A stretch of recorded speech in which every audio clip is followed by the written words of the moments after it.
So here I was scrolling through my YouTube subscription feed when suddenly I see my fellow YouTuber friends MKBHD and Mr. Who's the Boss raving about the Google Pixel 7, saying that this is the best value Android smartphone to beat. Well, being the fearless tech reviewer that I am, I decided to put that to the test myself. I mean, sure, I had to book a flight all the way to Singapore since Malaysia doesn't sell Google Pixel phones officially. Yeah, who needs a savings account, right? So, was all of that trouble worth it, and were their claims true? Well, let's find out after using this phone for about 2 months. Now, the phone's build quality was like a dream come true. It is the perfect size for the hands, unlike those giant phones that you need a backpack to carry around with. Just kidding. And the camera bump finish. Let's just say that it's a massive improvement from the Google Pixel 7 Pro, and it's also much better than the super scratch prone Google Pixel 7 Pro. Now, if you missed a review of that, I'll put a link at the card above and also in the description. Now, speaking of which, the camera bump's finish also looks very similar to the Apple Watch Ultra's titanium finish. It looks like they were meant for each other, like peanut butter and jelly. Then the white color finish on the Google Pixel 7 is really stunning. And the finish at the back is so beautiful to a point that I have to force myself to always put the phone face down to really appreciate the rear part of the phone. And the best part, there's no fingerprints inside. And the matte finish at the sides also makes it very easier to grip, which is a win-win situation. Now, speaking of gripping, Google, can you please bring back the squeeze to Google Assistant feature, please? Call me old school, but I absolutely love that feature. And while you're at it, please also bring back the stereo speakers, because the speakers on this Google Pixel 7 sucks. But overall though, I really love the build quality of the Google Pixel 7 along with its design, which is surprisingly better than the Pro in my books. Now, just like the Pixel 7 Pro, the Pixel 7 screen isn't exactly blowing anyone's mind. I mean, it's not terrible, but it's not like a unicorn riding over a rainbow kind of thing. Now, it's more like a reliable Mazda CX-3 where it's nothing flashy but is very reliable, and since the screen is smaller, it's much easier to reach apps on the screen and watch a quick video on a single hand.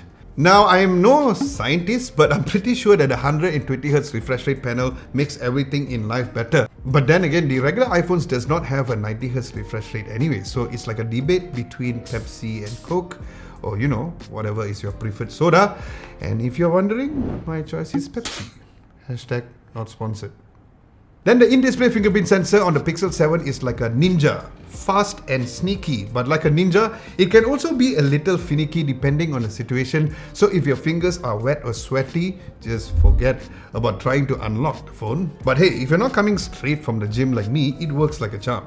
Now, as for cameras, a quick recap on the specs. The main camera uses a 50MP f1.9 sensor and a 12MP f2.2 ultra-wide lens. Then as for the front, it has a 10.8MP f2.2 aperture lens. So what can I say about the cameras other than it's just a Pixel? Well, I can say that it has been great.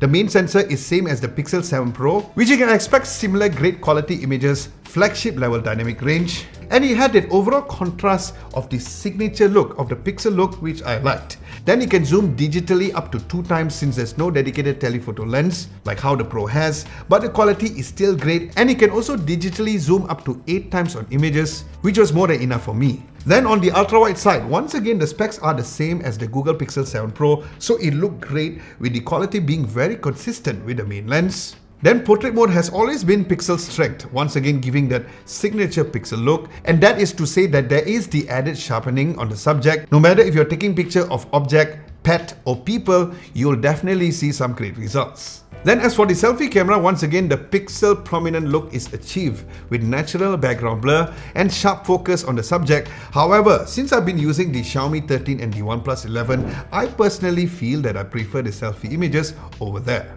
Then how about the night shots? Well, the night side images were nice both on the main and the ultra-wide lenses with little to no signs of noise in the darker areas, and the blacker areas were dark and black as they were supposed to be, and the highlights were nicely balanced. Then the night portrait mode on the Pixel 7 is like a roller coaster.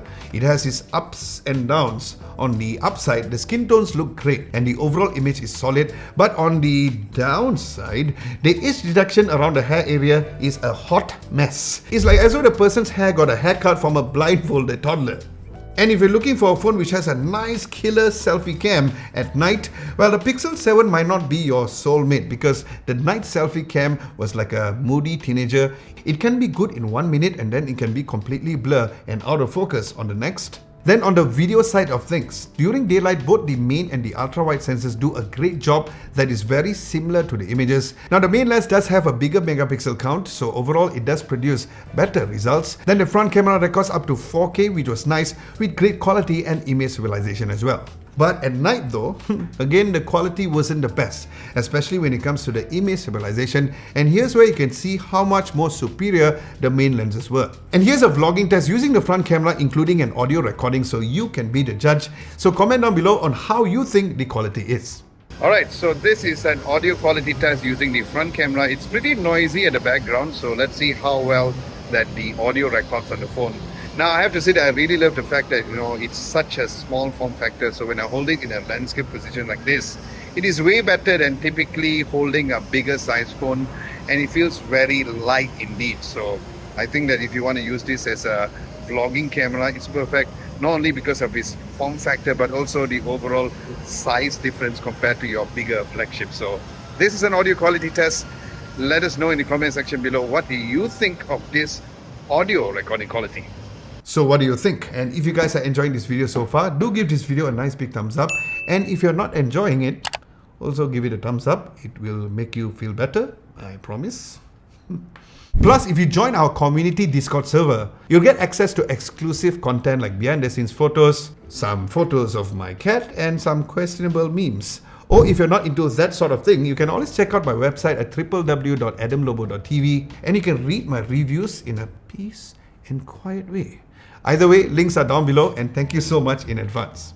Now, other than the cameras, the software experience was really a make or break for anyone considering this phone. And a feature that I really love is the Google Tips, where if you're done setting up the phone, Google will give you tips on how to optimize your Pixel experience, which is great for people who are new to Pixel devices.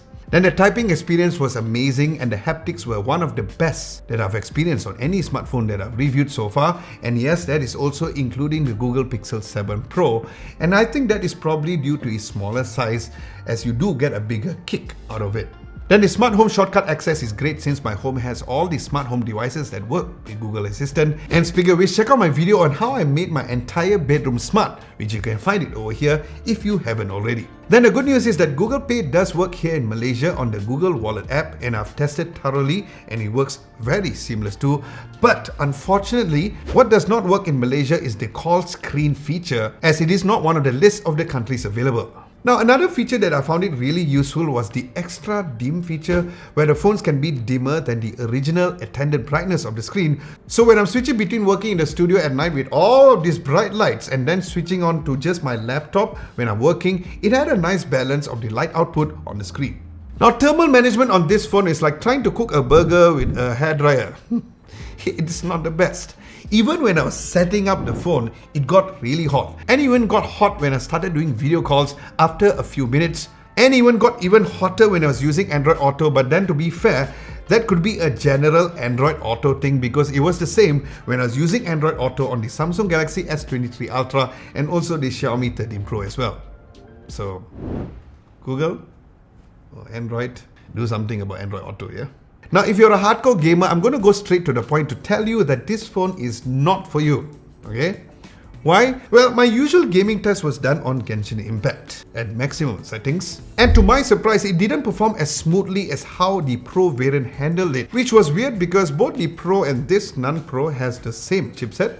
So it only performed well at medium settings, 60 FPS, with motion blur turned off, without any lag or stutter, and because it had a smaller footprint, hence it was really nice to game for long periods of time. So yes, if you're a casual gamer who plays non-intensive games like Asphalt 9 and COD Mobile, then gaming on this device is fine. Otherwise, the Pro variant is the way to go, especially if you're doing some intensive gaming. Now, battery life on this was quite average during my testing for the past 2 months. The 4355 mAh of battery was okay overall, with an average of 5 hours and 10 minutes of screen on time with dark mode turned on at 9% battery. Now, of course, charging is on the slower side by 2023 standards, since it only gets up to 20 watts, so expect around 30 minutes to get about 50% of charge. But to fill it up, it'll probably take an hour and a half or so to get it fully charged up.